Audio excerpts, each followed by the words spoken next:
What's up? How are you? I am well. How are you? I'm good. I'm good. You want Just to jump straight into it? yeah, whatever you want to do. I just got my coffee for the day. You can call me a size queen. It will not be a lie.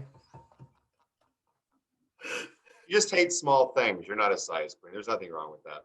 I don't dislike small things. Like I like small things when it comes to trouble. I would like my troubles to be Oh yeah, small drama, small drama, small small drama. traumas, small damages. I see our picture behind you. This is awesome. Yeah, it's you guys. This Like is- I need a backdrop, and I don't have like a green screen or anything. So like I told Gio, I said I'm gonna put them on the back, and Gio's like, "Don't tell him. See how long it takes him to notice it." I have a channel that literally stars me. How would I not notice that? And this way you don't have to edit out because it's not copyrighted. You can It's use mine. you have the my permission to use the content. So just for the audience in general, this is Little Gay Guide, and I'm gonna be interviewing Gary Thomas today, and I think you're gonna be interviewing me a little too. Probably, yeah. So why don't we just start from the really, really basics, which is tell us a little about yourself.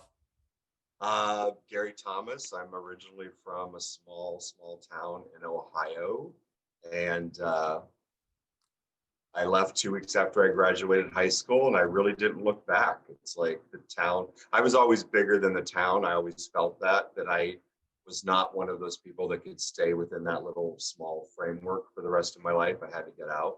I knew I wanted to be a performer. I wanted to be in entertainment. That wasn't going to happen, um, except for community theater, and I don't do community theater.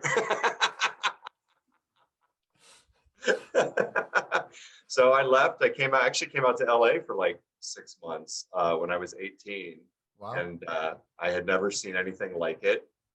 Like I said, I'm from like farms and cow pastures and all of that kind of stuff. And I remember the first time I walked down Sunset Boulevard, and I was just like this. And my friend was like, "Stop doing that. That's how people get mugged. That's how they know you're not from here." It's the people that stand on the corner looking at everything like this. It's like, look straight ahead. Don't stare at tall buildings. Don't look at the prostitutes on the corner. And then you came back straight after, didn't you? I left and then went back to Ohio for a little bit. I mean, ended up in Florida dancing for Disney World. And then that kind of just catapulted me out. Went from one theater gig to another to whatever. Yeah. Do you have either a headphones or a microphone you can connect to the screen? Because when your voice goes up, there's an audio correction on your voice that lowers the volume down. Ooh, I don't have one. Is that It's okay? it's okay. It's okay. I'll try Uh, not to. I'm I'll like, try I not. don't want to lose your laugh. That's one of the that's one of the best. I know I'm I'll gonna keep. make you laugh. I'll keep it contained. How's that? I I don't want you to be contained. I want you unleashed. I'll fake it like this. Do you want me to take the track from I'm ready for my close-up, Mr. DeMille? Yeah, you can't. You can put in a laugh track, can't you? When you edit. Oh Jesus. That would literally be the point in which Kevin will just say, "No, I'm done. Take this ring and goodbye." Tell a little bit about that catapult. I'm actually curious because there's a similarity, and I will just double click on that on my double click. Why do I use those freaking marketing terms? That's Anyway, okay. it's frustrating. You live in an industry of sorts, and you start to speak like the industry, but I Yeah. don't like it because I'm aware of it. Yeah. Um, but the sense of not even a big fish in a small pond, because I think people, or I believe people sometimes do prioritize simplicity over complexity, and I think city life has a lot of complexity in it, so I can't really judge from the standpoint. But to your point, I felt extremely big for Israel. So Oh yeah. from the get-go, it was just like, I cannot stay in this country from the moment I But are accepted you? it. What were you in a small city or town or? No, I grew up in Tel Aviv, and then we were in a suburb of Tel Aviv that took less than 20 minutes by bus to get to Tel Aviv. Okay. So my coming out years, I would say like anywhere from 14 to 17, my eventual kick out. That was me pretty much in Tel Aviv every weekend. So yeah, I can't say Tel Aviv was not the backdrop. It was Tel Aviv. I grew up where like on one side of us were farms, the other side was Amish people. Oh my dear God. Uh, what was okay? So you knew, much like we know about us being gay, you knew that you're gonna get out of there. Something probably around age 4 or 5. Anytime I ever saw anything that had to do with performing, singing, dancing on television, I instinctually knew that's what I was going to do. And my older sisters were taking dance class, and then I wanted to do that. And then that branched off into drum lessons and singing lessons. And I actually did my first professional paid theater job when I was 13 years old. Like I made Wow. $75 a week. I got to Wow. leave school early on Wednesdays because we had a matinee, and I thought I was really, really fucking cool. Yeah, well, you were. Uh,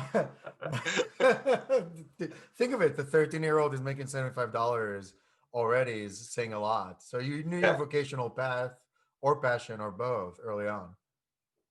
No, I feel very blessed because a lot of people go through their entire life and they don't know what that is. So I feel good about the fact that I knew very early. And even in high school, once I got into my senior year and I just didn't give a shit anymore and my grades were starting to slip and teachers were like, "What are you going to do?" And I'm like, "I'm going to be a professional entertainer." And they're like, "No, you're not. You got to have a backup." I'm like, "No, I don't. This is what I'm going to do." And I didn't know if I would be successful. I knew that I had to try it. If I didn't leave and pursue it to see what happened, that would be what I would regret the rest of my life. I actually didn't know if I would be successful at it at all. I just knew that I had to put myself out there to see what was going to happen. It's but when you do unravel or peel success for most people, it would be exactly that intonation you have towards what you're saying now, which is I have this passion, and no matter what I do, that chasm or hole or desire have to be filled by that attempt. Right. So the people that are usually successful, I at least in my career, um, both daytime and this, I never felt that I need to do one thing or another. I felt like I can't do anything else. This Yes. is it. Yes. This. There's no other version of this. Yes, that's exactly how I was. Yeah. Yeah. So once I hit Florida and I found Disney World, and then things kind of went from small theater productions at different places across the country, and then it would be a big huge show, and then it'd be a small production somewhere, and then it would be an international cruise ship I was performing on, and then it would be some five and dime production again. Like it's kind of interesting, but some of the smaller gigs are the ones where I met the person that took me to the next gig that was massive. Do you know what I mean? A lot of Absolutely. the Absolutely. yeah, a lot of the small ones that I like didn't want to do are the ones that look, especially looking back, I'm like, okay, that linked me to this person, to this person, to this person, and that's how everything else fell into line. So If there's a lesson there, and I think there is for most people when it comes to success, and I think luck, people apply a lot of power or prowess to the word luck, and I honestly believe that luck is not just being in the right place at the right time; it's being there all the other times that click is not there, and all those small production for you basically created the opportunity and the framework for somebody of a bigger scale to meet you. If you didn't went to all those moments, you would not meet right. that person. And I also think you have to be, it's all you, like you said, you're in the right place at the right time, but you also have to be prepared. If you're not prepared for the opportunity that's coming at you, you'll either decline it or you'll mess it up. You'll screw it Right. up. You know what I mean? Because you're not ready for it. Yeah. You'll try to so to speak box above your weight grade and Yeah. and get knocked out and get knocked out within 3 seconds. And then get left on the floor, right? Just and there will be no Rocky moment. They'll be I could have been a contender. There's Yes. none of There's that. there's no run up the steps. There's no, yeah, there's none I of it. but the thing when it comes to your career, because it is a pretty it's varied in its essence for the little we talked about, and I would love to hear more. And even though everything in life ebbs and flows, I don't think there's a linear progression to anything outside No. of our own skill set, outside of our own, and even that is more of a the history rhymes itself versus I actually do know better more about things as I go along. There's an evolution. Like with Right. technology around me, there's evolution. You in the entertainment world with COVID, I can only imagine what kind of evolution you have to go through right now. I can literally, I can't even imagine. I can just guess. Um, I still don't know what that is. So well, then let's dive into that a bit. What now that you've been taking the industry as a whole, and then you as a person took a pause from entertainment. How does the industry take it? most people I know have done their best to keep some type of structure going. Um, it gets challenging. I make myself get up and work on choreography, but I don't have an actual gig that I'm working towards. I don't have a deadline. So sometimes nothing comes to me. You know what I mean? You put on the music, you're playing around, but in the back of your mind, you're like, this is shit anyway, because it's not for a gig and I don't have a deadline to meet, so you don't have that pressure. I have two projects that I was getting ready to do in a venue in downtown LA, and I've reworked them on paper to do virtually. Um, I just have to now. I've been nervous about putting it out there, but I just think I need to put it out there. And if it doesn't work, it just doesn't work. Do you know what I mean? If people I don't connect think, with it, they don't yeah. connect with it. I, Yeah. I, I, I'm of the mind, and a lot of the things what actually brought this channel. The moment Fab got his green card, I was like, okay, I'm not waiting. But the reality behind I'm not waiting was, I don't believe in amazing content requires amazing viewership. I actually do believe that content finds its audience over time. Much Yes. like you were being in the small production studio or small production, what did you call it? Something in dime? Well, at five and dime. Well, the specific story is I went from this, $1 billion cruise ship I was performing Right. on for 9 months and doing two shows a week and really being treated like royalty, and we were paid well, and it was just a great experience. And I can only imagine. and then I left that, and the next gig was an incredibly small show, backup dancing for some drag queens in Biloxi, Mississippi. And I'm not putting down drag queens or Biloxi, Mississippi, but I had gone. It's a tough town for our kind. And if you add the adjectives drag queens on top of that, I'm sure it's even tougher.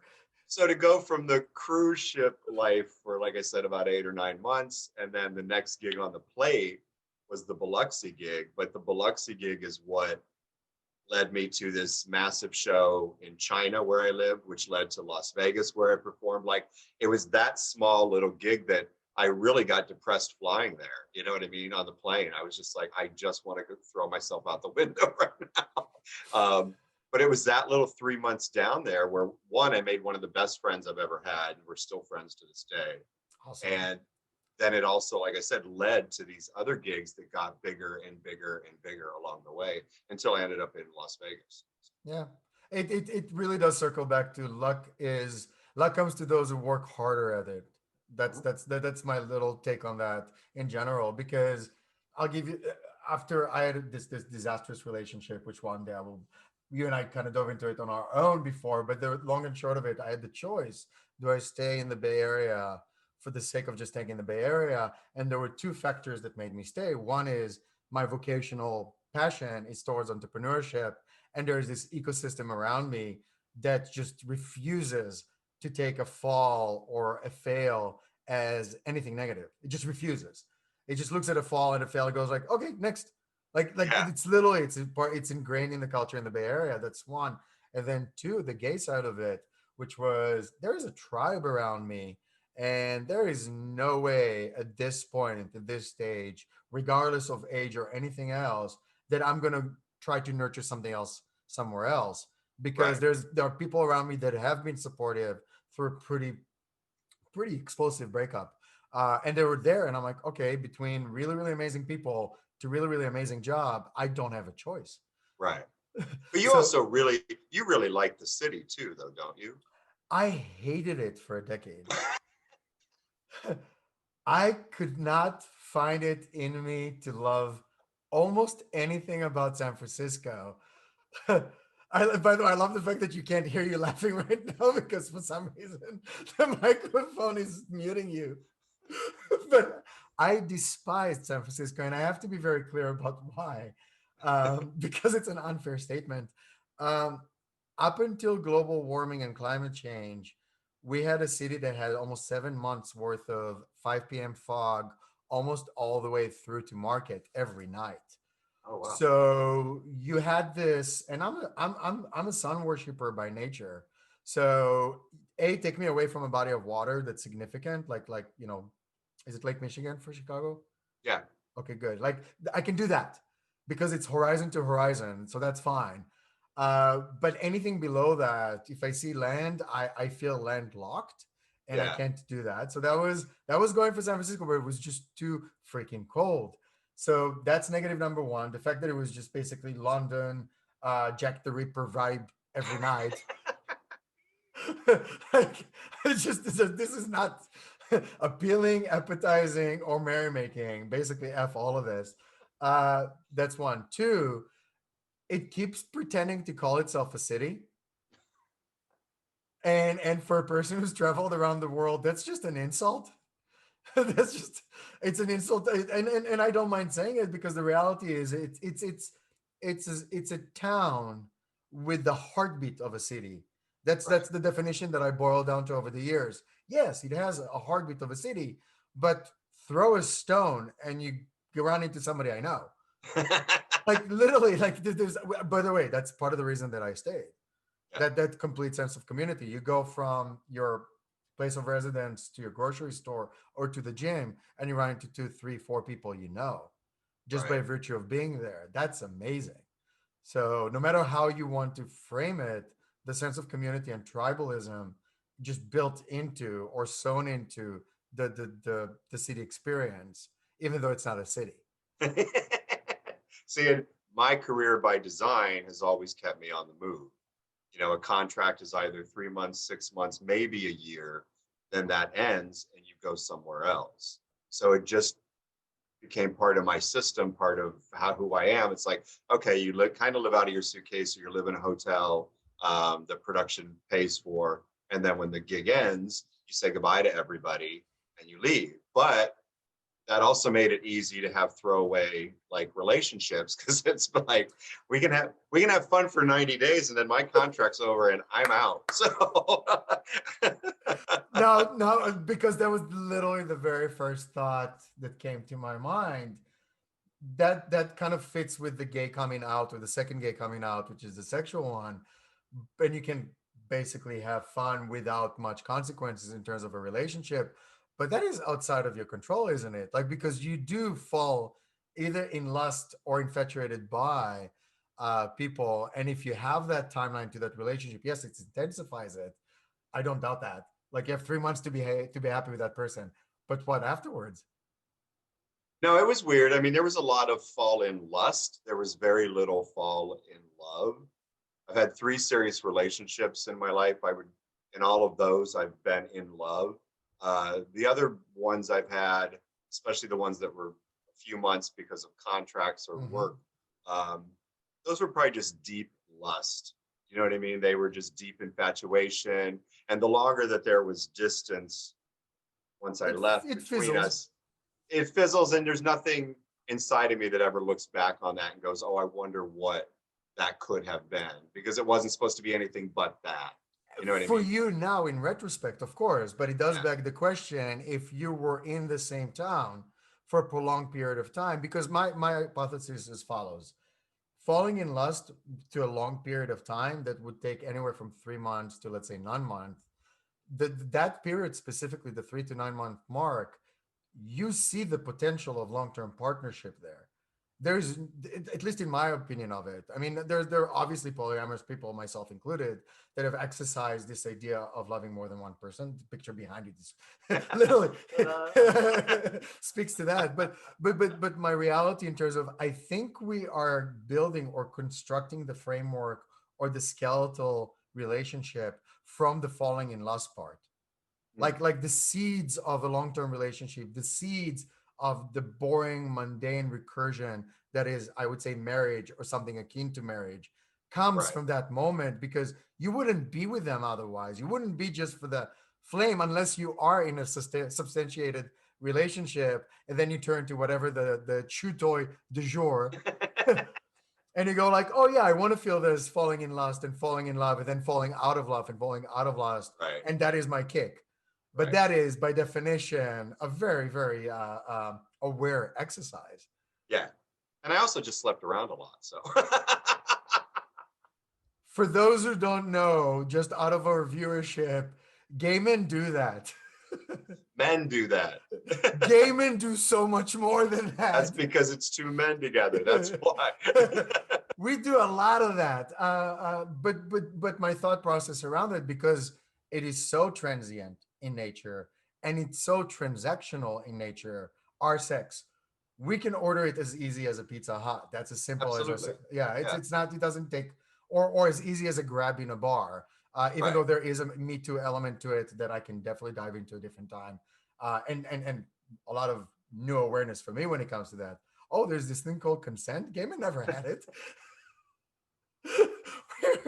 we, we as a community need to have a wake up moment with the Me Too movement as well. There's a whole lot of that we need to talk about. Consent was do you want me to lock the stall door or not? Do you care if anybody walked in? If you even talk, if you even got to the point of talking. But I've had that conversation with people, straight people, especially straight women, who will be like, it just seems like you guys are so promiscuous. And I'm like, well, think of a bar with mostly men. The majority of us are at least having alcohol, which lowers your inhibitions. There's probably some other letters of the alphabet sprinkled in there along the way. And but and we there and are like you also said, very slutty. that's what I mean. And because we are more transactional and it's okay in the moment, and have to, we don't really care. Sometimes it's just about the sex part. Um, there is no mystery as to why men would be more promiscuous or more sexual or whatever. There is a broader conversation there when it comes to misogyny, because my two sisters have actually pressed pretty hard against this idea that there's no women's sexuality. But I think that's like a whole other topic, and it's a can of worms I do not want to open, because the reality is, I think if our society was more equitable, there is Mm-hmm. a very good chance that there will be a lot more women that express their sexuality in ways that are familiar to us as men. I think they're just repressed because think about it, slut versus men whore, or whatever we have in our terminology. One carries connotation, stud versus slut. That's the easiest Right. thing in the straight world. But back I've to the experienced in my career, I've experienced that women that I've worked with, especially female dancers, they tend to be way more comfortable with their body and who they are. So they're a little more open to the one night stand kind of thing. I don't want to pigeonhole anybody or put a no, label on things. I and just there's feel like, pleasure, and I think the broader wherever is the audience, the broader concept is there is pleasure in a transactional interaction, and I will be even harsher. Um, I call casual sex drive-through Mickey D's, because that's it's satisfying for the moment, well, and that explains the golden arches over your bed, but whatever. you're forgetting the halos, but it's a whole different ballgame. But the reality is, I really think of them as a drive-through or fast food type interaction, and the reality is it's calorie full, but it's calorie empty, and it's definitely valid, and it's definitely okay. But what I'm talking about, to put full circle to the relationships you had with the falling in love people, there is a range between a drive-through Mickey D's to a three-star Michelin star restaurant, and Right. that is the marriages of our lives. Those are the people that you never really can divorce them, quite literally and figuratively, from the concept of long-term thinking, from Right. the concept of coupling, or in my case, throupling of our lives. We're combining our lives. So I don't think one begets the other or vice Right. versa. But I think, yes, we are very slutty. And yes, we are promiscuous.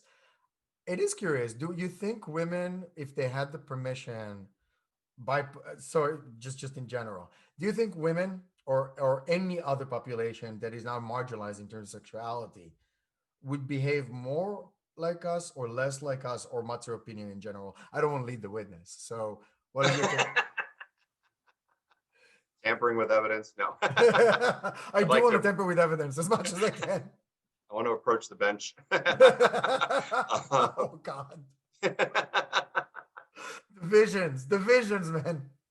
I don't. I think if there's no stigma attached, I think most people would explore more of life in general, not just sexually, but get out and explore, follow more of their passions, do more of what they find fulfilling, opposed to following a set of rules that they have been told they need to follow or whatever.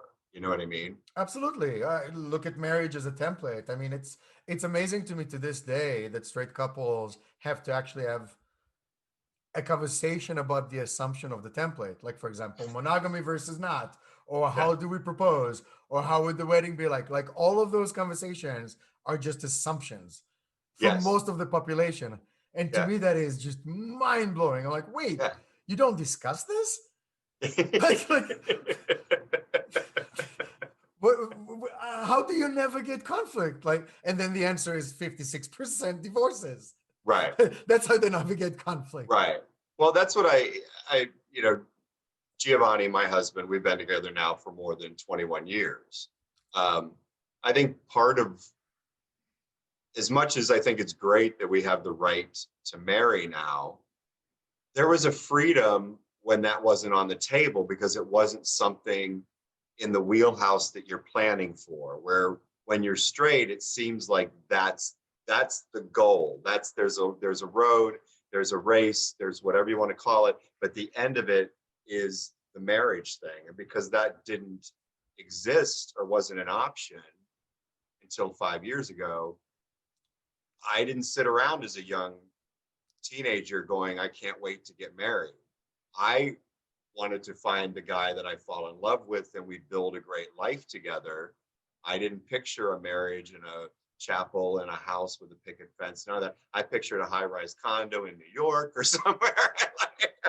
You still do. I still do, and with a doorman and all of that kind of stuff. You know what I mean? But I think when you take marriage out of the equation, at least in my experience, it's you're not structuring your relationship around that, so it's not a goal you're working towards.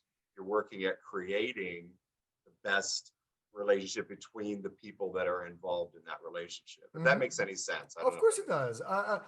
And I can speak to that in several ways. I do believe that marriage is just a matter of equality. If they have it, we need to have it too. And for just the general broad conceptualization of what marriage is to me, it's a cementing of finance. It's a cementing of future that I can visit Kevin, God forbid, in a hospital. I wish the whole throuple thing would have its own constructs. They don't, unfortunately. But within this reality, I would like us to have the option. And I think if you look at two things to follow up what you're saying, if you look at two things, which is one, a lot of straight people, or a lot of I would call them more sexually open or more sexually forward, or more polyamorous or more bisexual, regardless of the label itself. There is a lot of people within the heterosexual world inside that are now in more open or more diverse relationships. Out of my core group of friends back when I was a child, and I came out really early at 14. But my core group of straight friends, I was the token gay guy. Out of all of their relationship to this day, there are two that are very much, I would say, pansexual, um, completely within marriages. Oh well. And I think it stemmed from us coming out together in a way. From the very first question about poppers, from the very first question about lube back then as teenagers, uh, from the very How first do you question start about this thing? How do you start this thing? oh, I'm not gonna throw anybody under the bus when it comes to my friends, but they experimented with their own prostate really early on because of my existence. Not because of me specifically. No, I've not had sex with any of my straight friends, but at the same time, because of the knowledge that that is a thing. Like, Right. and for gay men, the prostate is a thing. Right. And or our orgasm when it comes to anal sex on the bottom side, it's pretty amazing because of it. Right.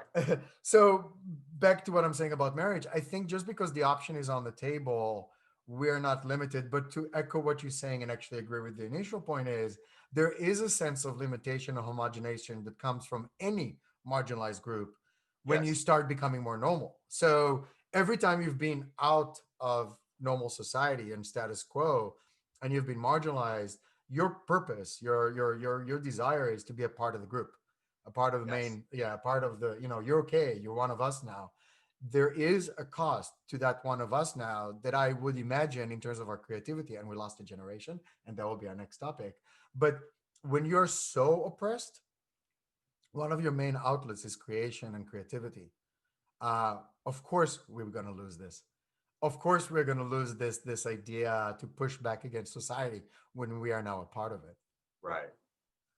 Well, it's interesting you said that because I feel that that's act that is happening in our community. That there's a outlandishness to us that's kind of disappearing because we're not fighting to be on the inside now. We are on the inside, or at least closer to the inside than we've ever Significantly been. closer, yeah. Yeah, significantly closer. You and I can So walk down the street holding hands, and in our specific bubbles, it will yes, not generate animosity or right. antagonism or Yes. danger.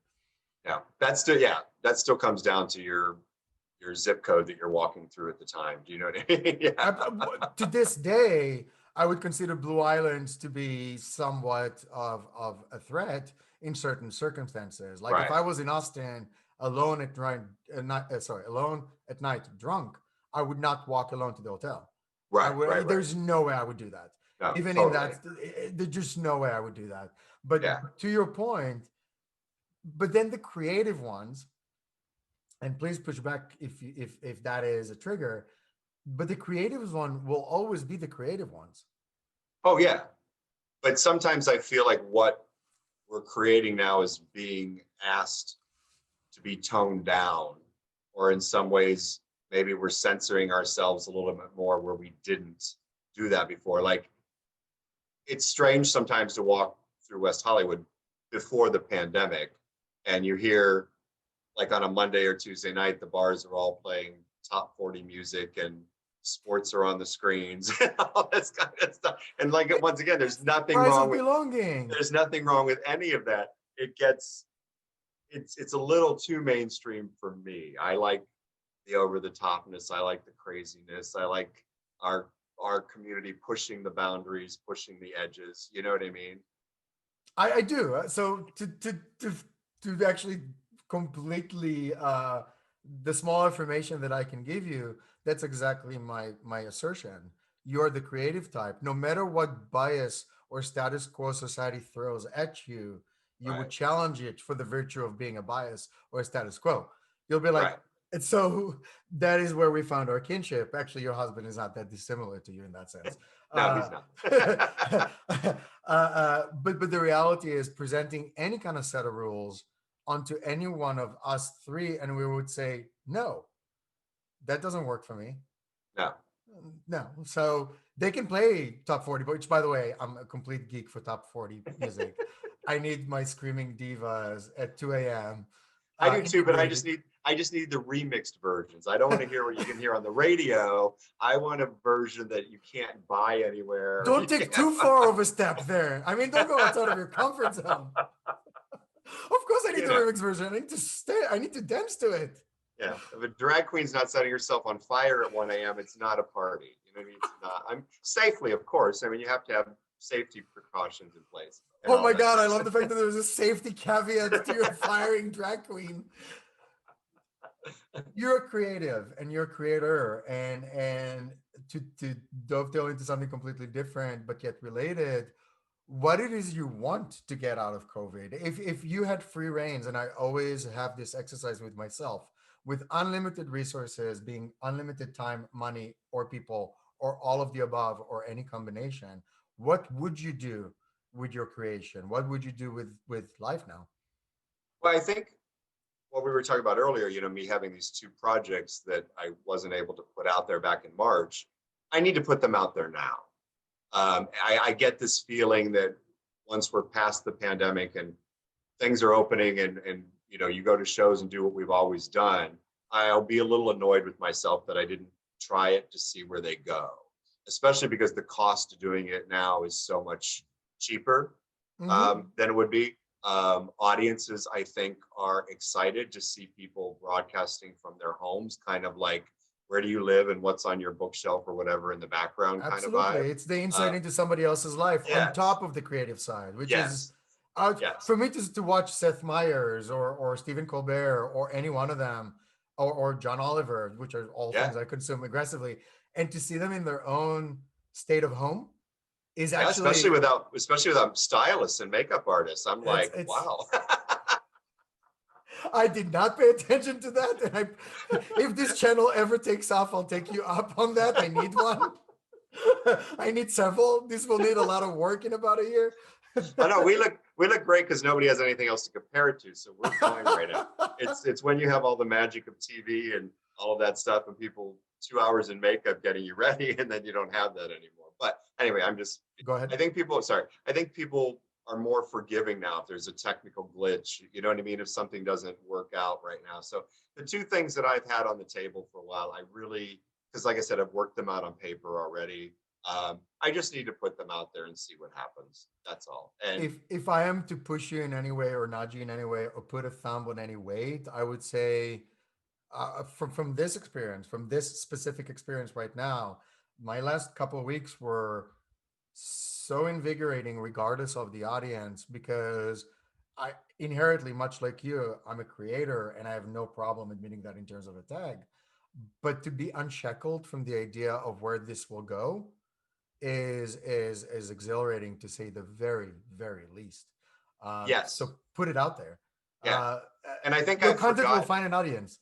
and I think I have forgotten, especially from living so many years in Vegas and producing and being part of so many different type of huge shows. I think I've forgotten what it's like just to put something out there and just see what happens with it. Do you know what I mean? Take you from the rawness of even my first video to where we are now, which is still I'm fully aware there'll be light years ahead, and I need probably an editor down the road because I can't edit 10 hours a week. I don't have that kind of time. But besides that point, knowing that it exists out there, knowing that there is we call it evergreen articles in my profession, that you have something to point to, and so this is where we started Right. and there's an evolution from there. To your point, yes, there is something compelling in raw, uh, almost flawed, not flawed, almost flawed Yeah. production, because that is so much closer to the human experience, and both exist. And if I connect it to our trick conversation, drive through Mickey D's, there's place for both. There's a place Yes. for this hot dog stand outside of a bar at 2 a.m. that satisfies me immediately and pretty raw. All puns intended. All Well, puns we'll let the audience glean from that what they will. and there's the other side, which is the nitrics and the unfolding of that little tiny dish on a huge plate, and stone from that sea and salt from that sea, and Yeah. there is something in the in between, and I would say even closer to the hot dog stand, because YouTube, if anything, is doing that. It's showing Yes. so many creators that it's okay. This polish that comes over time, and it will. And in some way, by the way, it's a desouling or at least a decoupling of the soul from any creative project, if you think about it. Yes. Because Yeah. if you do anything for 50 takes, no matter what it is, with all due respect, it's going to be a little soul less than something you just did in one off. It will And be also too, perfect. yeah. And also because entertainment tends to be so, like you said, there's 30 takes of something. Music and stuff tends to be so sometimes overproduced. Um, we forget about artists, bands, and stuff that started out and their first album was good, but there was a lot of mistakes you could hear. The second album got tighter. The third album is where they found their sound, that kind of stuff. Sitcoms that were cute the first couple episodes, you saw something was there, but but if you stuck Off. with it, it all of a sudden blows up and becomes this polished thing, but that's not where it starts. You know what I mean? And if you want to put it in a temporal sense, it's like this idea of sowing a seed and see the growth. Of course, you'll benefit from the shade of the canopy down the road, but there's something very beautiful at seeing this budding of any creative anything. And there's a lot of mistakes in that. Yes. So I just have to make myself do it. I can feel it in my gut that I need to do it. Um, and a lot of times for me, I'll ask myself one question: if I don't do this particular thing, will I regret that down the line? And I feel like if I don't pursue these ideas to see where they go, I'll look back on it and say, you know what, you should have tried that. That's a missed Take this opportunity. as an evergreen article to what you're about to hear, because I'll point to this. Um, Everything about your tonation and everything about your expression of this says, I must let it see air. I must let it see an Yes. audience. Everything about the way you're describing this. And if I would resonate with anything from my reality is the sense that I wanted to put this content out, even though it was initially just a manifesto slash book about our experience as gay men, it's now taking its life of its own when it comes to the people I talk, much like yourself. Uh, it wasn't a choice. I Right. hear in your voice that it wasn't a choice and it isn't a choice. So my humble push and nudge would be, don't wait. It seems like your creative juices, again, glean whatever you want from this, uh, uh, are seeking a release. Yes. Yes. And for, I think you understand this too, for people that create anything. I don't care if you build cars. I don't care if it's you're in the science industry, the software industry, it doesn't entertainment. If your passion is creating and you're in a place where you're not able to do that, you do start to feel like it's just Deflated and static yeah. and I think deflated is a really good word. You start to feel deflated, and that's a lot of what I've noticed in the entertainment industry, especially the live entertainment industry. I still have a lot of friends in Vegas and a lot of friends in New York that all work in the live industry, which has been pretty much shut down. Broadway's not even going to decimated. Let's just open again until January, if that. Um, and I've talked to other dancers and friends, like I said, who, my one friend Jennifer she turned her garage into a studio a long time ago.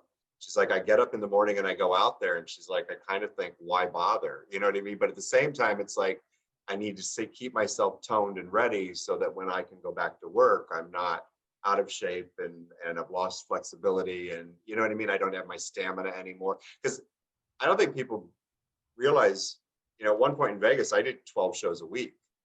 You do holy heck. 2 shows a night and you're off on Sundays. The easiest schedule I ever had was the cruise ship. We only did 2 shows a week. That was probably the hardest gig I've had in my life because there was so much downtime. By the time you get to do the show, you're forcing yourself to get your energy up. And then when that show ends, you could do 10 more shows because you're there.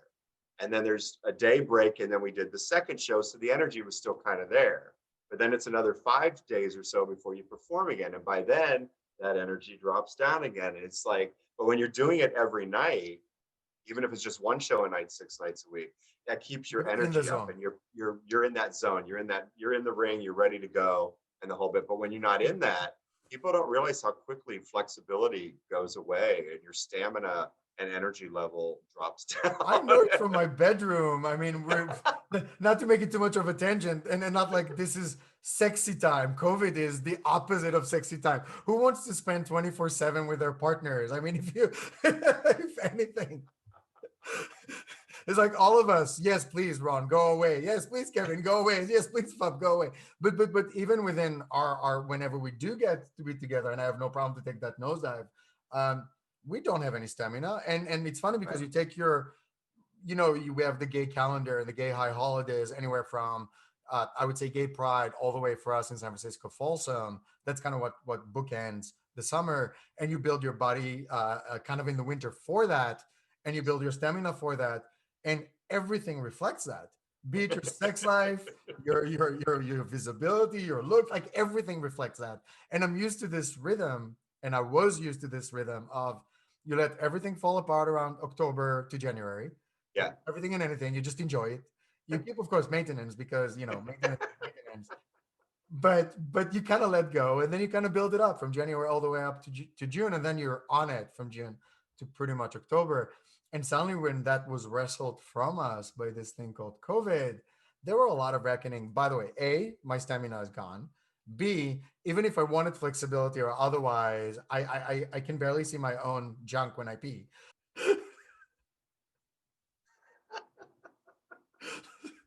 So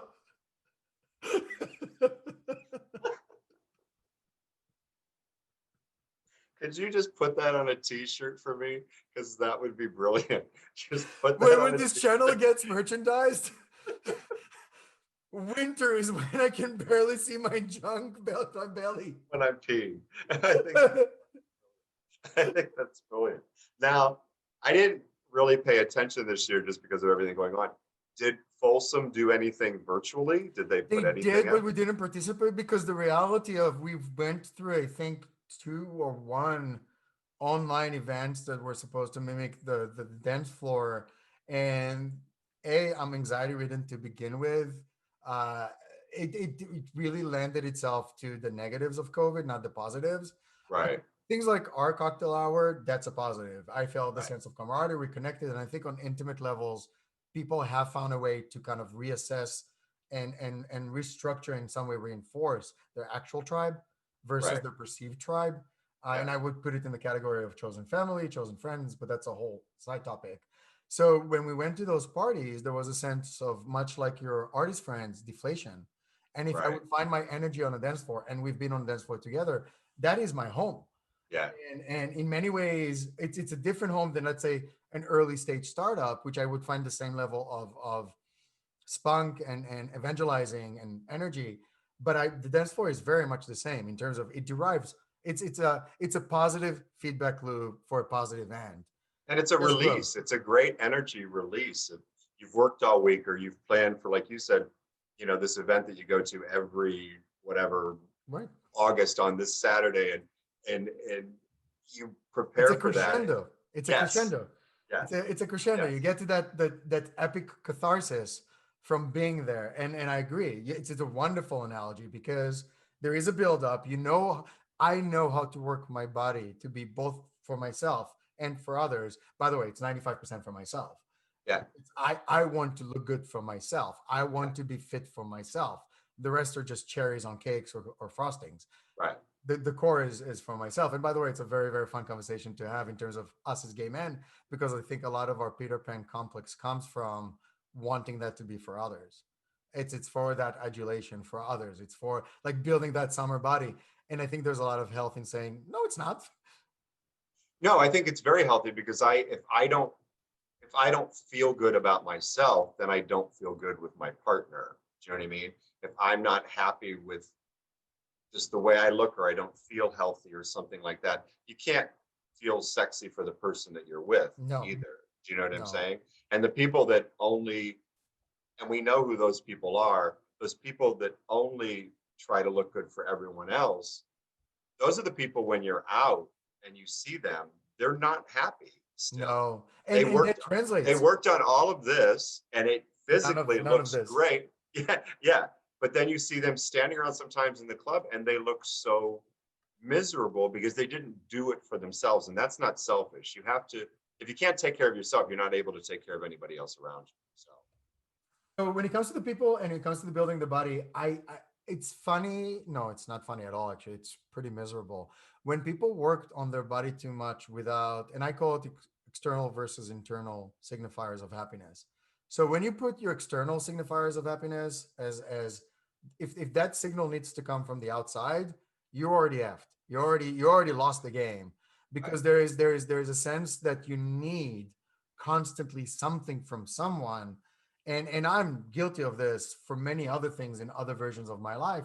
I somehow scathed by when it comes to not needing it from my gay world.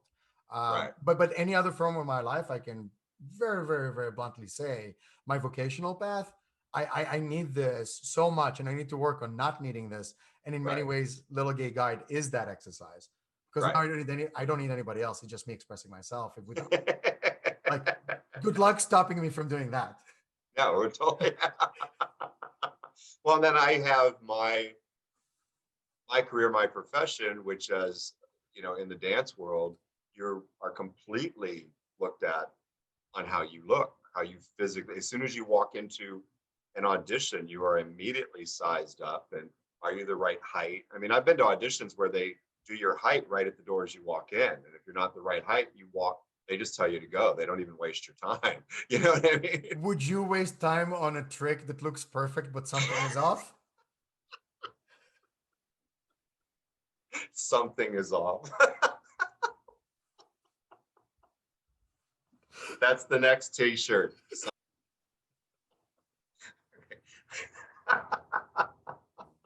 Oh my God, that's fucking funny. But I have to be honest because let's have the conversation. So I think COVID in many ways have demolished certain walls and certain boundaries in our lives. And some of us, especially you and I, being the creative. So I don't like to put it in class. And I hate, and I mean hate, the American classification of needing labels.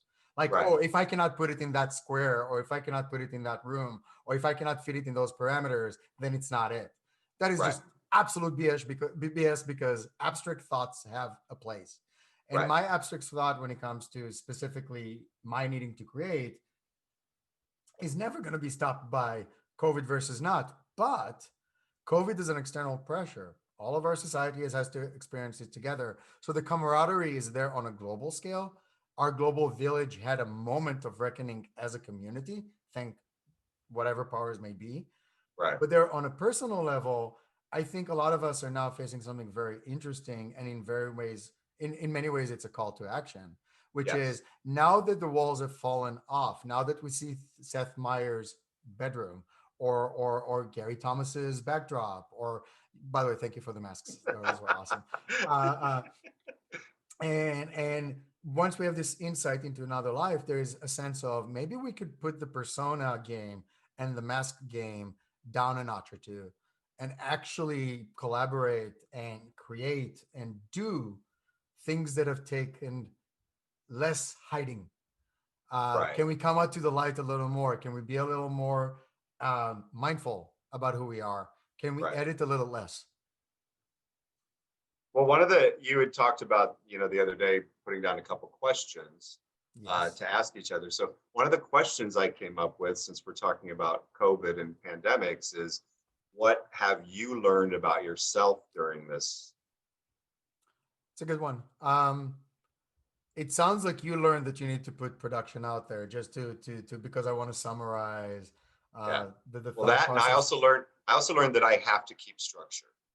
Like my alarm has been set for 8:30 every morning, except Sundays, since this started. Even when Gio and I get wasted the night before, I still make myself get up because I just know internally, if I let it become a habit, 10 a.m. would be sleeping until noon. Noon would become 2.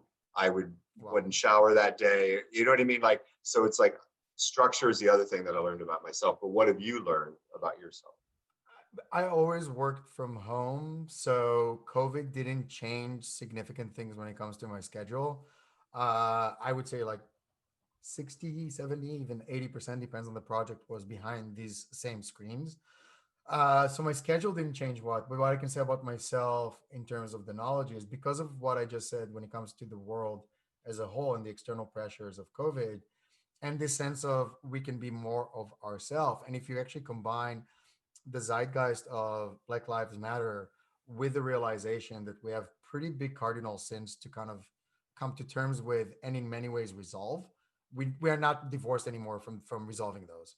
Right, And I'm talking about society on purpose before I talk about myself, because now I have no excuse to rise up to the same occasion. right, So I'm taking the same, if anything, COVID pulled the trigger on anything. I set on Little Gay Guide a good decade. Uh, a good decade. All of those domains, almost bar none, were purchased a decade ago. wow, All of them. And the book itself, I've been working on for about 5 years, and it's 170 some pages in. But it became this massive topic list of everything and anything just through my perspective, which is a limited, almost straight passing white gay dude, and we're the raciest of them all. We're the like we don't have enough perspective to really offer our own. And COVID actually pushed back on that for my own life, and like, no, you do have something to say. There is absolutely something you have to share, and you have no other excuses anymore. Much Right. like your play ask you, put me out there to light in front of an audience. My inner this, whatever this is, basically said, no, no, no, no, no. Now this is over. There is no more waiting. There is no, and much like in a previous interview that I just posted with a friend, dear one, um, I have no choice anymore. This is the first time in my life I'm not afraid of the period at the end of this sentence. This is the first time in my life that I know I don't feel any negative or even drain, and I always get exhilarated at the beginnings of everything, and I always dread the endings of anything. This is the first time I literally just don't care. I mean, for Americans, I should say I don't mind because that's the more right emotional tone to it. But I really don't care. Where Yeah. this goes, I don't care. I will find its audience. It needed to be out. I struggle, and I don't mind saying it, with my pace of editing because I have so much more to do. Uh, so I shamelessly will probably get to the point of finding somebody to help me with the editing part. But because I literally see the hockey curve, much like I look at startups and entrepreneurship, this hockey curve of scale. You got your product out there, the market is seeing it, there's some traction and repetition and purchasing, whatever it is, service, Right. you see it in production, it's the same. Right. You're being renewed, Yeah. you're being renewed consistently, and suddenly it's double, and suddenly you need a traveling crew, and suddenly there's something in that moment that I feel it's happening internally, but I am a factor of one. I can never be growth. There are only 24 hours of my day.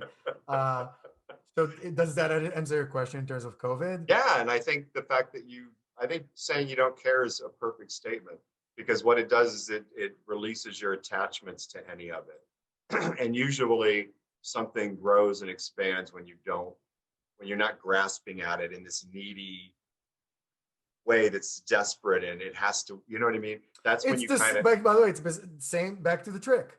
You will not yes, have a trick that's desperate, no matter how they look, yeah, unless you're too inebriated, in which case this yeah. is this is a Mickey D's run through. But even relationships don't make it if it's No. just if the energy is just needy and grabbing and dark all the time. Giovanni and I have always said, we want each other. We don't need each other. There's a difference. We don't want to be with. It would suck if something happened and it was over, or if something happened to one of us. But we've never needed each other. I can live alone. I can be single. I can go out in the world. He can do the same thing. It's we want to be with each other. We don't need to be with each other. And those are two different energies. And I don't think a Absolutely. lot of people get that. Those are two completely different energies right I will pose a question because it definitely triggered something. And I'm extraordinarily needy in the beginning of a relationship because I never believe anybody is there to stay. As I said, I'm afraid there. I just don't. But in the same breath, I've always been the people I've fell in love with are people that have become partners. Period. That I've been in a relationship since I was 17, and that's pretty much my trajectory since. I have not stopped. So it speaks to my neediness more than it speaks to my sustainability. But you do learn, and I want to touch a little bit about the neediness part. It's actually one of my benchmarks. My If you survive my neediness in the beginning of a relationship, you are well equipped to deal with me for the long haul. So many puns intended, huh? That and so many therapists would love to talk to you right now. I think that neediness sometimes in our community is there because it can be challenging to meet people and to get something going, and there's always somebody else over. I can But look there over your shoulder and see isn't. But 20 there other guys. isn't. If we commodify, and we should commodify the tricking element because it is that accessible, it is that easy, and if something is that accessible and that easy, then there is the other pushback would be because it's zero in terms of cost. Then the things that shine or spark or are bright shine that much more. If you Right. sift through garbage, you will see a diamond. Sorry. In other words, you have to go through the shit first. You will never get something worth the prize if you don't. Never. I don't Right. think there is any endeavor in life that's anything less than wade your ass through shit first. Right. Even relationship, even the best of marriages, even the best of couplings, even the best of any combination of any A persons of business, anything. It doesn't anything, matter. you're Yeah. gonna have to wade through shit for that Yeah. to be successful. And Yeah. and I think there's a reluctance to admit it because the fake it till you make it crowd in the United States specifically, and myself included, this idea of present everything is perfect. I'm like, no, the imperfections are what make it perfect. You don't want 100% of anyone. Well, and I don't think perfection exists anyway. I think it's like beauty. It's in the eye of the beholder. I might look at a painting and say, "Oh my God, that's the most perfect painting." You can go, "It's cute. It's not my favorite." You know what I mean? It's There's what someone you for see it. everyone. And Yeah. there's somebody that's perfect for you. And when I say Yes. perfect for you or myself for that matter, what I mean by that is it's perfect for you where you are in time and Right. whatever that trajectory for that relationship, be it a moment, be it that hot dog stand outside of the bar, or be it lifelong, it doesn't change the fact that you will evolve with that relationship and imperfections are what's going to drive the conversation, not the Right. perfection. That's why they're Right. perfect for you because they can Yes. have that conversation. Yes.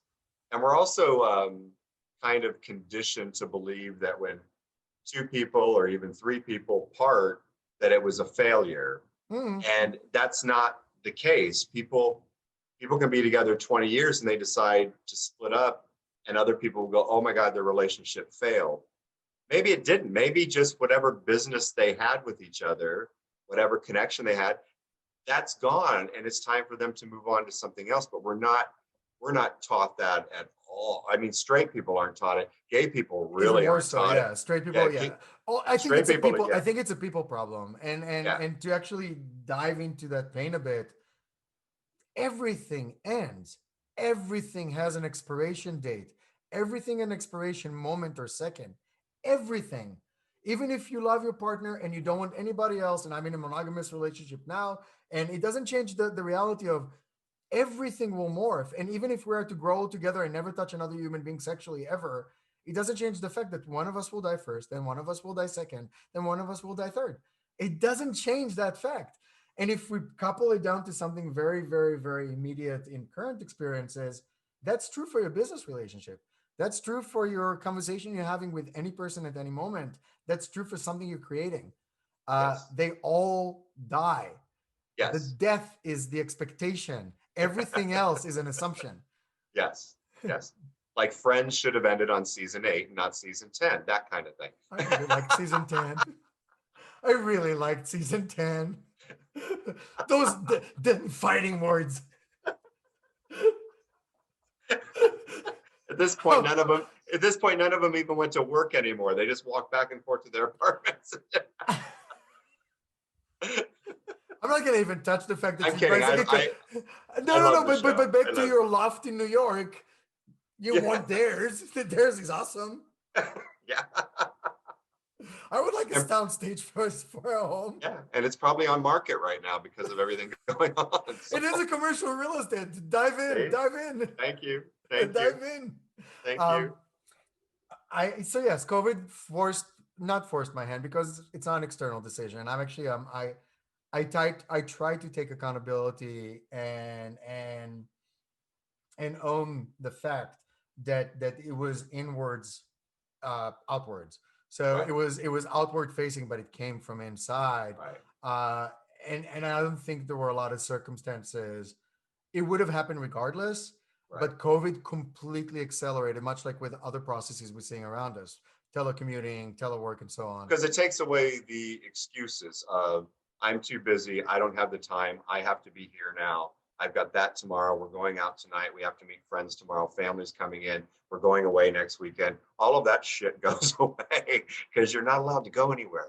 No, no, you basically just summed up the and in that cocoon, in that pressure, you have a choice. And unfortunately to your friends and to you, there is a much broader dialogue when it comes to entertainment, but I can say, speak for myself when I say the following. There's also an insatiable appetite now for new content. Yes. We dove into Mulan as mundane and bland as it was. It was a very expensive screensaver, and but Yeah. we paid an extraordinarily expensive screensaver. And you took the one thing that was the power message from the initial movie, which is a woman can get to the same glass ceiling as a man by Right. hard work, and she did, and made her a super Jedi. Whatever. They Super literally made her, duper. yeah, they made her powerful, and her power was taking her headband off. That was it. That was the moment of reckoning with becoming a woman. She took the headband off. I'm like, oh dear Lord, you didn't just do that. But anyway, even then, it was new content. Did she I'm go sorry. like this? Did She she go did like in slow motion.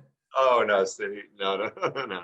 In slow motion, but she had Jedi powers from the beginning. But women were not supposed to have Jedi powers from the beginning. And her big coming out was, I released my powers even though I'm a woman. And we're all like, you realize you're superhuman and you basically just said, I'm a woman. All of us will be like, so? There's a whole plot point in the original story about you being an amazingly good soldier. Why did you take it out by having giving her superpowers? We didn't see it, but we I read a couple reviews about it, and they pretty much summed it up exactly like you did. That it was kind of one dimensional and bland. It took the She soul out. Yeah, and it just didn't. There was no music. There was no. It just had I no don't mind vibe. the music. There was actually an epic moment of, we'll make a man out of you. They put it in as an instrumental in the background. It was Right. brilliant. They did a really good job, as you can imagine. Disney being the behemoth it is. No offense to your prior profession there, none. I respect the level of polish they put to their formulas down. They put And the formulas they have at least 30 more versions of Lion King they're going to release.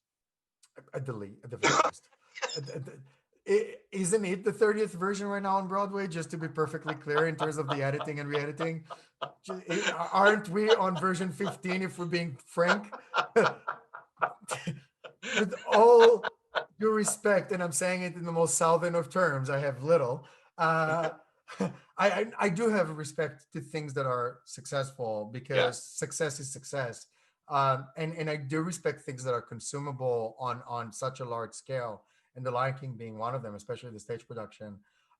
We loved the remake. It's not Jungle Book. uh, Furrow did an amazing job when it comes to Jungle Book because it was Right. just brilliant. By the way, he did the same amazing job with The Mandalorian.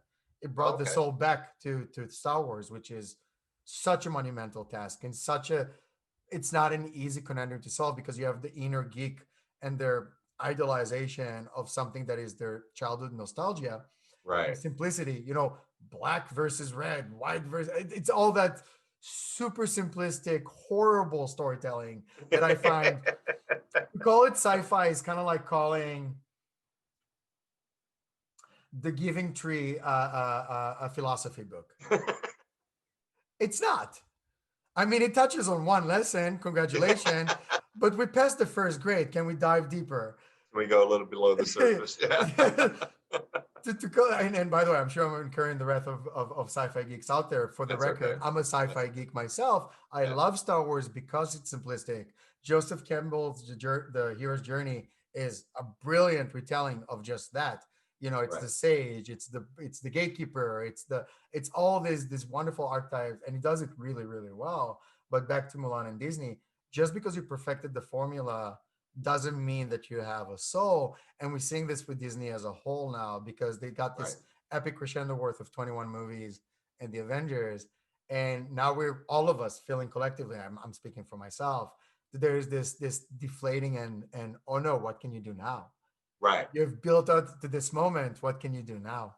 Well, I think with those types of things, they build up so big, and then you really purposely you have to scale it all back and start and get a little bit more simplistic again, and then slowly build up to something else. Do you know what I mean? I Yeah, just kind of they have to related. go raw. They have to go raw Yeah, again. They I have to go kind of right relate. to your plate. Yeah, I kind of related to like pop stars or whatever.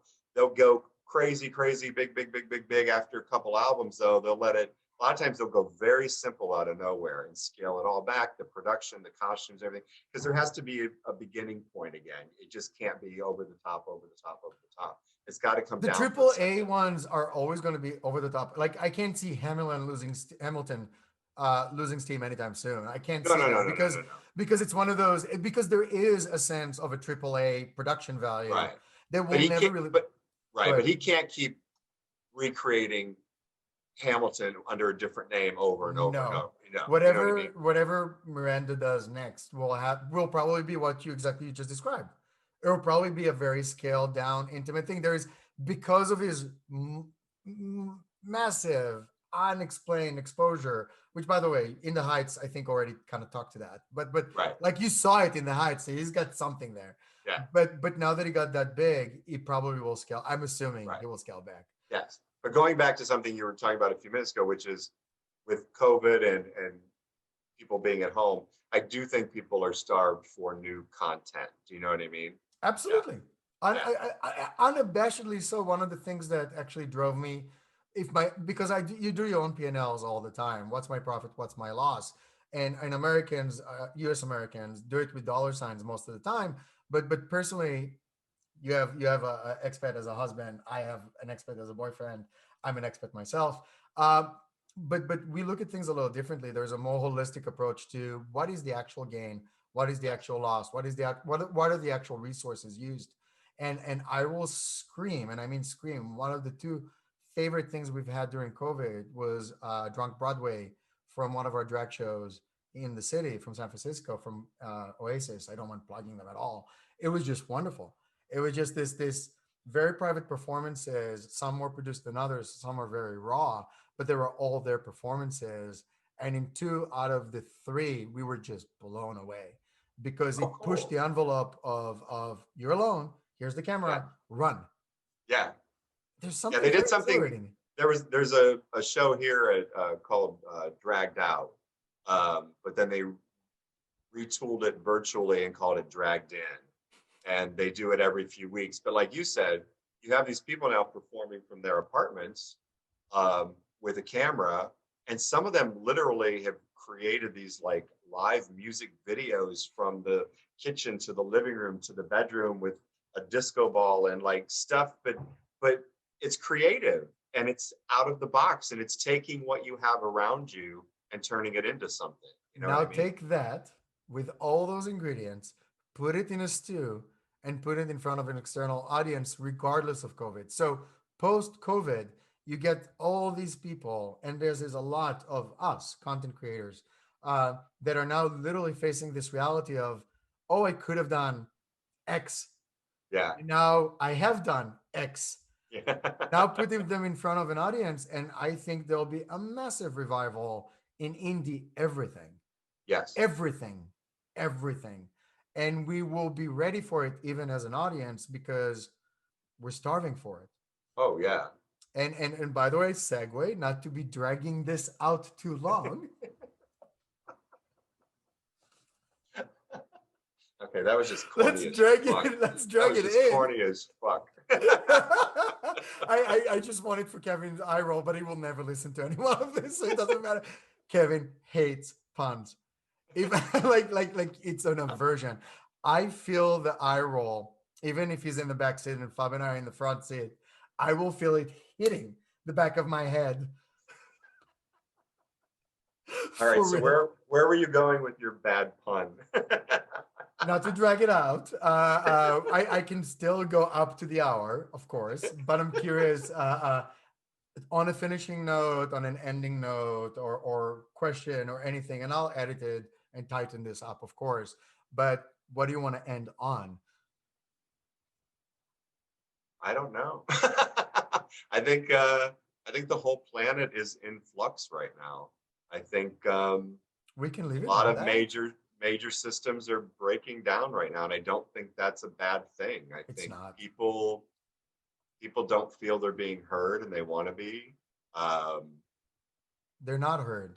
yeah, and like I mean, they want to be heard. I think I'm not sure. I mean, right now, to me, the only I say take it all one day at a time. That's what, we've been doing. Some days are better than others. Gosh, I wish I had something profound right now. But I that don't. is profound because no, there is no, it's funny because, not funny, again, I really need to learn my own phrases, and it gets to that point that you hear yourself enough times and you pick up on your own colloquialism or your Yeah, but I own. don't think you should edit or correct yourself. I think you have a way of talking, and this is your vibe and your energy, and that's what you should put out. Do you know what I Okay. mean? Yeah, it's like when you kind of rephrased when you said I don't care. That's the best way to say it. I don't care about this, because it doesn't mean you hate it or it's bad. It means you've taken away all attachments to it, and wherever it goes is wherever it goes. And that is from the same person who just said you cannot say something profound to end this on, really? Oh, sorry. Good Thank luck. you, folks. I was setting him up for that one. Wow. Girl. So don't edit Girl. yourself. Don't edit Girl. yourself. Yeah.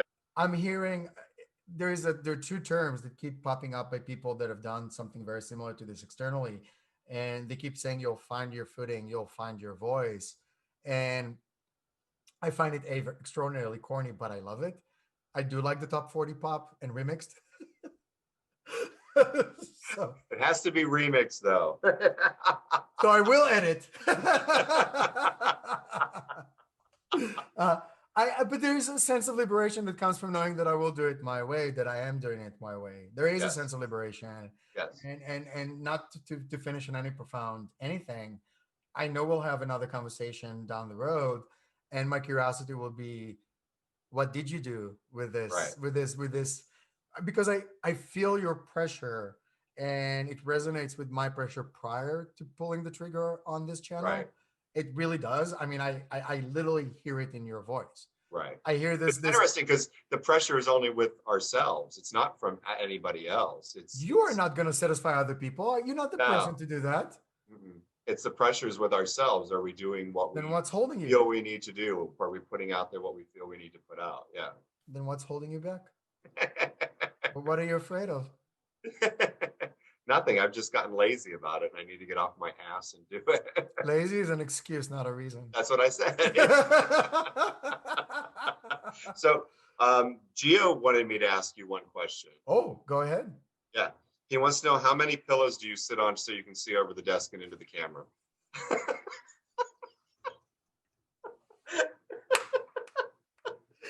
Oh, oh my God.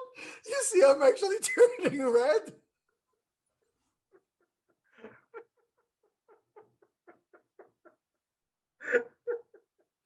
Sorry, I had to do. There is no right answer. There's no right answer. 3. I think 3 is a good number. We only have 2. Sorry, that was funny. Oh my God. Just for the audience, just because I will totally keep this. Gio laughs at my height, which is 5'10", which is the average human being. He just doesn't do average. That's why we're together. Now this was fun. A joke for the gay man. My prior partner that had the explosive divorce with, and I think I shared that with you, he said, "Thank God you're not well endowed." And he said specifically, "Thank God you don't have a 10-incher, because then you'll be insufferable and probably die."